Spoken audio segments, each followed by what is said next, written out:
कहानी उस घर की है जहाँ बहू और बेटी को एक माना जाता था, लेकिन फिर। अरे शिखा बेटा, तू रसोई में क्यों घुसी रहती है? जा, रोटी मैं बना लूंगी।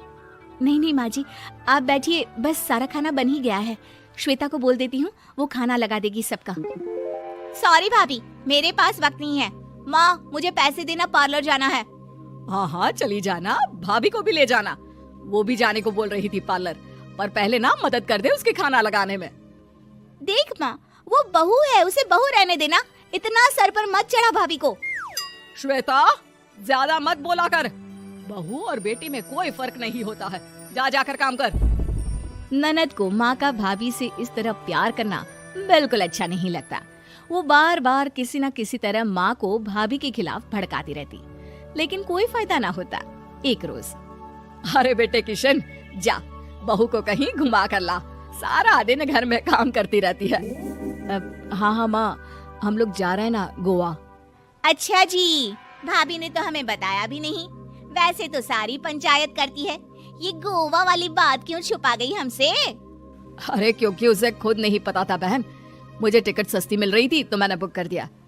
हाँ शिखा, पैकिंग कर ले, संडे हम जा रहे हैं गोवा। दोपहर में शिखा पैकिंग कर रही थी कि सास आ जाती है। ये क्या बहू, साड़ियाँ? अरे गोवा जा रही है घूमने या फिर शादी में मायके हैं? माँ जी, ऐसा कुछ है ही नहीं, समझ में नहीं आ रहा क्या रखूं कपड़े में।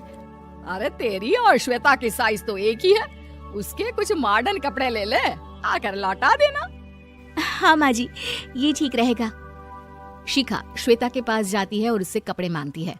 ना जी ना, मैं अपने कपड़े ना दूं, वैसे भी फैल जाएंगे मेरे कपड़े, बहुत महंगे वाले हैं। शिखा मुंह लटकाकर कमरे में आ जाती है तो सास कहती है, चल तैयार हो जा, तुझे मैं शॉपिंग करा कर लाती हूँ गोवा की।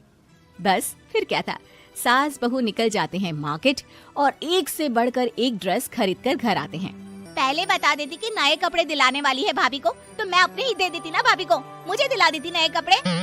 देख श्वेता, परिवार का मतलब सबके साथ रहना होता है, ना कि सिर्फ अपना सोचना। वैसे भी तुझे अच्छे संस्कार सीखने चाहिए। और रही बात कपड़ों की, तो शिखा, आज से घर पर भी तू मॉडर्न कपड़े ही पहनेगी। कोई जरूरत नहीं है ये साड़ी वाड़ी लपेटने की। अब क्या था, घर पर श्वेता और शिखा एक जैसे रहते। एक बार पड़ोसन आती है। अरे बेटा, अपनी माँ को तो बुलाना, जरा बात करनी है। शिखा सास को बताती है और रसोई में चली जाती है। ये आपकी बेटी बहुत बड़ी हो गई है, इसके लिए एक रिश्ता है, कहो तो बता दूं। ये बेटी नहीं बहू है, घर में सब एक जैसा ही रहता है। वैसे मेरी बेटी भी बड़ी हो गई है, कोई रिश्ता हो तो जरूर बताना। पड़ोसन रिश्ता लेकर उन लोगों के घर आती है। तब श्वेता की होने वाली सास कहती है, तो ये घर है, कितने मंजिल का है? और ये बहू ने आपकी क्या पहन रखा है, जीन्स टॉप? अरे भाई, साड़ी वाड़ी नहीं है क्या इसके पास? देखिए, सर्दी है तो साड़ी में बहू कैसे मैनेज करती, वैसे पहनती है साड़ी भी। देखिए, हम लोग ठहरे पैसे वाले लोग, कोई कमी नहीं है हम लोगों के पास पैसों की, बहुत पैसे हैं, जमीन, नौकर चाकर, कार, सब कुछ है, लेकिन घर में संस्कारी बहू चाहिए, समझ रही है ना आप? सास कुछ कहती कि श्वेता बोल पड़ती है, हाय रे, नौकर चाकर से लेकर जमीन, कार, पैसा, हाँ हाँ मुझे रिश्ता मंजूर है मुझे। अरे रुक जा श्वेता, मैं बात कर रही हूँ ना। देखिए, हम लोगों के घर इतनी आजादी नहीं मिलेगी। अरे हाँ कर देना माँ, हाँ करते जल्दी से। सास क्या करती, बेटी की शादी ऐसे घर में कर देती है जहाँ ना उनके विचार मिलते हैं और ना ही आचार। शादी के बाद एक रोज फोन पर, श्वेता बेटा, एक बार घर आ जा, बहुत दिल करता है तुझे देखने का। माँ, वो घर पर बहुत काम होता है, कैसे आऊँ? बड़ा घर है, लेकिन आने जाने वालों की लाइन ही लगी रहती है। बेटा, मैं तो जानती थी उस घर का हाल, लेकिन तू ही नहीं मान रही थी। माँ देख, हर घर का यही हाल है। तेरी बेटी को यहाँ घूंघट हटाने की परमिशन नहीं है और एक तरफ भाभी स्कर्ट पहनकर घूम रही है। बेटा, मुझे क्या पता था कि मेरी बेटी को ससुराल के नाम पर पिंजरा मिल जाएगा। अच्छा माँ, फोन रखती हूँ, सास को गर्मा गर्म रोटी खिलानी है। तुम लोगों की तरह नहीं कि एक रोटी बनाओ, एक सब्जी बनाओ, फिर सारा दिन फ्री होकर घूमो। सास फोन तो रख देती है, लेकिन सोच में पड़ जाती है कि एक तरफ बेटी जिसे कोई आजादी नहीं, वहीं दूसरी तरफ बहू जिसे देखकर लगता ही नहीं कि उसकी शादी भी हुई है। अगले रोज, शिखा, अरे ओ शिखा। हाँ माँ, क्या हुआ? कुछ चाहिए आपको? मैं जिम जा रही थी। जिम के कपड़ों में बहू को देखकर सास को घूंघट में अपनी बेटी का ख्याल आता है। देख बहू, घर में बहू की तरह रहा कर। इतने टाइट कपड़े पहनकर जिम जाना पसंद नहीं मुझे। जा जाकर रोटी बना। रोटी? माँ, अभी तो शाम के 6 बजे हैं, इस वक्त रोटी? अब क्या मेरे खाने पीने पर भी पहरा है? अरे जब मर्जी तब मैं अपने घर में खा भी नहीं सकती क्या? बहू को अजीब लगता है। वो समझ नहीं पाती कि जो सास कल तक इतनी सपोर्टिव थी, उन्हें अचानक से क्या हो गया। वो किचन में जाती है, गरम रोटी के साथ 2 तरह की सब्जी, रायता, सलाद सब लेकर सास के पास आती है। माँ जी, खाना। इतना सारा खाना? राक्षस समझा है क्या मुझे? रोटी मांगी थी मैंने गर्मा गर्म बस। पर माँ जी, रोटी खाती किससे आप? सब्जी तो बनानी थी ना। अरे भूख मर गई मेरी तेरी बहस से। जा जाकर काम कर, अंदर पूरी रसोई साफ कर। बहू अंदर चली जाती है।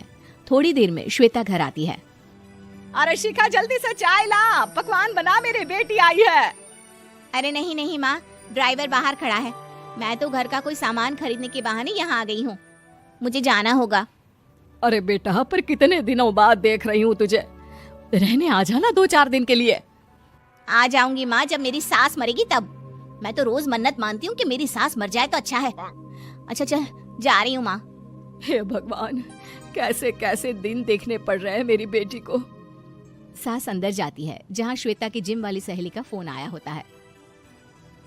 क्या बात है, आज जिम नहीं आई? अरे पता नहीं यार, आज माँ को क्या हो गया अचानक।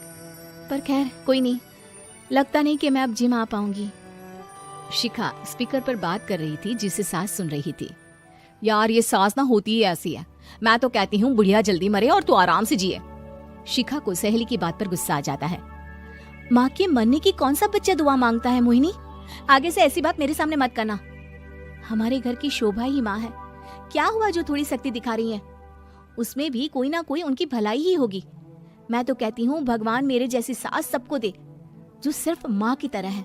सास वाली तो कोई बात ही नहीं है उनमें। सास ये बात सुन रही थी। उनकी आंख में आंसू आ जाते हैं कि क्यों वो बेटे की किस्मत में बहू को भी भागीदार बना रही थी। शिखा, अरे ओ शिखा, क्या हो गया? जिम नहीं जाना?